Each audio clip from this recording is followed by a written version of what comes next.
आज इस वीडियो में मैं ऐसे क्वेश्चन कराने वाला हूं जो एसएससी जीडी एग्जाम में पूछे जाते हैं।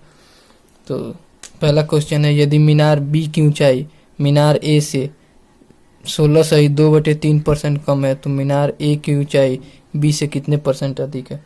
तो सबसे पहले देखेंगे कि हम 16/2/3 का मतलब क्या होता है। 16/2/3%, इन दोनों में गुणा करेंगे और इसको ऐड करेंगे।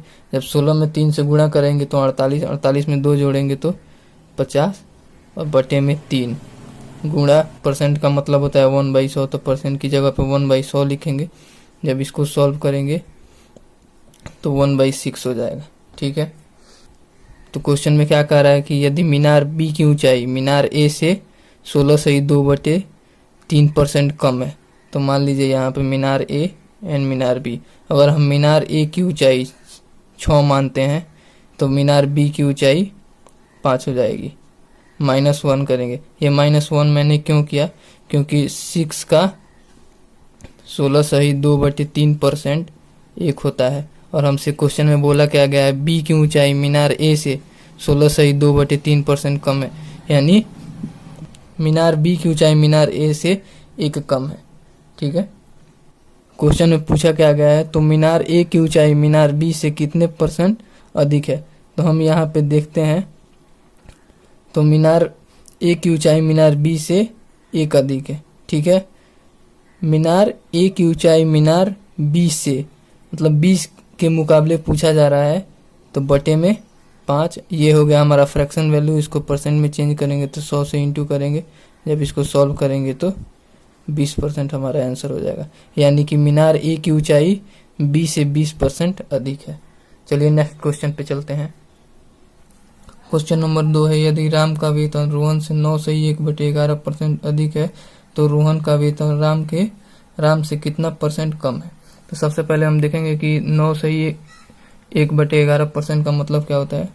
9/1/11%, सबसे पहले इन दोनों में गुणा करेंगे, इसको ऐड करेंगे। जब 9 में 11 से गुणा करेंगे तो 99, प्लस 1 करेंगे तो 100, बटे में हो जाएगा 11, इंटू परसेंट की जगह पे लिखेंगे 1/100। जब इसको सॉल्व करेंगे तो ये हो जाएगा 1/11। तो यहाँ पे हो जाएगा हमारा रोहन, यहाँ पे हो जाएगा हमारा राम। यदि हम रोहन की उम्र 11 मानते हैं, ठीक है, तो ये 11 का 9/1/11% 1 होता है। ठीक है, अगर हमसे क्वेश्चन में कहा गया है राम का वेतन रोहन से 9/1/11% अधिक है। अगर मैं रोहन का वेतन 11 मानता हूं तो राम का वेतन 12 हो जाएगा। प्लस 1 ऐड करेंगे। प्लस 1 क्यों ऐड करेंगे, क्योंकि हमसे बोला गया है क्वेश्चन में राम का वेतन रोहन से 9/1/11% अधिक है। तो 11 का 9/1/11% 1 होता है, इसीलिए हमने 1 ऐड किया। ठीक है, अब दूसरे में क्या बोल रहा है, रोहन का वेतन राम से कितना परसेंट कम है। हम यहाँ पे देख रहे हैं कि रोहन का वेतन राम से 1 कम है। ठीक है, और किसके मुकाबले कम है, रोहन का वेतन राम के मुकाबले 1 कम है। तो राम का वेतन कितना है, 12, नीचे में 12 लिखेंगे, क्योंकि जिस भी वैल्यू से हम मुकाबला करते हैं उसको हम नीचे लिखते हैं। ये हो जाएगा हमारा फ्रैक्शन वैल्यू। इसको परसेंट में चेंज करने के लिए 100 से इंटू करेंगे। जब हम इसको सॉल्व करेंगे तो 25/3%, यानी कि 8/1/3% आंसर हो जाएगा। चलिए नेक्स्ट क्वेश्चन पे चलते हैं। क्वेश्चन नंबर 3 है, दो संख्याएं तीसरी संख्या से 32% और 20% कम है, तो ज्ञात करें कि दूसरी संख्या का प्रथम संख्या कितना परसेंट है। ये हमारा दूसरा टाइप हो गया। चलिए देखते हैं इसे कैसे सॉल्व करेंगे। सबसे पहले हमारी संख्या मान लेंगे, फर्स्ट संख्या, दूसरी संख्या एंड तीसरी संख्या।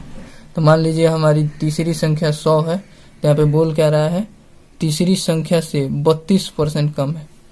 तो तीसरी संख्या 100, इसका 32% जब निकालेंगे तो 32 हो जाएगा। ठीक है, तो क्या, तो 100 - 32, यानी कि हमारी पहली संख्या हो जाएगा 68। दूसरी संख्या में क्या बोल रहा है, तीसरी संख्या से 20% कम है, मतलब दूसरी संख्या तीसरी संख्या से 20% कम है। तो 100 का 20% निकालेंगे तो ये हो जाएगा 20। तो तो 100 माइनस 20 करेंगे तो ये हो जाएगा 80। तो हमारी पहली संख्या 68 हो गया, दूसरी संख्या 80 हो गया एंड तीसरी संख्या 100 हो गया। ठीक है, आगे देखते हैं। ज्ञात करें कि दूसरी संख्या का प्रथम संख्या कितना परसेंट है। ठीक है, तो हमें दूसरी संख्या का प्रथम परसेंट कितना प्रतिशत है, तो यहाँ पे हम देखेंगे कि ये हो जाएगा हमारा दूसरी संख्या, ये हो जाएगा पहली संख्या। ठीक है, तो दूसरी संख्या का मतलब दूसरी संख्या से कंपेयर किया जा रहा है कि तो दूसरी संख्या को नीचे रखेंगे और प्रथम संख्या को ऊपर रखेंगे। ये हो जाएगा हमारा फ्रैक्शन वैल्यू। इसको हम परसेंट में चेंज करने के लिए 100 से इंटू करेंगे। जब हम इसको सॉल्व करेंगे तो 85% हमारा आंसर आ जाएगा, यानी कि दूसरी संख्या का प्रथम संख्या 85%। चलिए नेक्स्ट क्वेश्चन पे चलते हैं। क्वेश्चन नंबर 4 है, दो संख्याएं तीसरी संख्या से 25% और 20% अधिक है। तो इसके पिछले वाले क्वेश्चन में कम बोला था, इसमें अधिक बोल रहा है। ठीक है, तो ज्ञात करें कि दूसरी संख्या पहली संख्या से कितने परसेंट कम है। तो सबसे पहले हम संख्या मान लेते हैं। ये हो गई हमारी फर्स्ट संख्या, ये हो गई हमारी दूसरी संख्या, ये हो गई मेरी तीसरी संख्या। मान लीजिए हम तीसरी संख्या को 100 मान लेते हैं। तो क्या कहा गया है, दो संख्याएं तीसरी संख्या से 25% अधिक है, यानी कि पहली संख्या जो है तीसरी संख्या से 25% अधिक है। तो 100 का अगर हम 25% निकालते हैं तो ये कितना हो जाएगा 25। ठीक है, तो क्या बोल रहा है, तीसरी संख्या से 25% अधिक है, यानी कि हम यहाँ पे ऐड करेंगे। मैंने यहाँ पे ऐड क्यों किया, क्योंकि क्वेश्चन में बोल रहा है कि 25% अधिक है। जब इसको हम ऐड करेंगे तो 125 हो जाएगा। और तीसरी संख्या से 20% अधिक है, यानी कि तीसरी संख्या से दूसरी संख्या 20% अधिक है। तो तीसरी संख्या 100, अगर इसका 20% निकालेंगे तो हमारा हो जाएगा, इसको सॉल्व करेंगे तो 20 आएगा। ठीक है, तो 100 में 20 अगर ऐड करेंगे तो ये हो जाएगा 120। तो हमारी पहली संख्या हो गई 125 एंड दूसरी संख्या हो गई 120 एंड तीसरी संख्या हमारी हो गई 100। तो क्वेश्चन में क्या बोल रहा है, दूसरी संख्या पहली संख्या से कितनी है, कि पहली संख्या से दूसरी संख्या 5 कम है। किसके मुकाबले, दूसरी संख्या पहली संख्या से, मतलब पहली संख्या के मुकाबले पूछा जा रहा है। तो पहली संख्या कितनी है हमारी 125, और ये हो गया हमारा फ्रैक्शन वैल्यू। इसको परसेंट में चेंज करने के लिए 100 से इंटू करेंगे। तो इसको जब हम सॉल्व करेंगे तो हमारा हो जाएगा 4% आंसर। चलिए आज के वीडियो में बस इतना ही, मिलते हैं कल नेक्स्ट वीडियो में।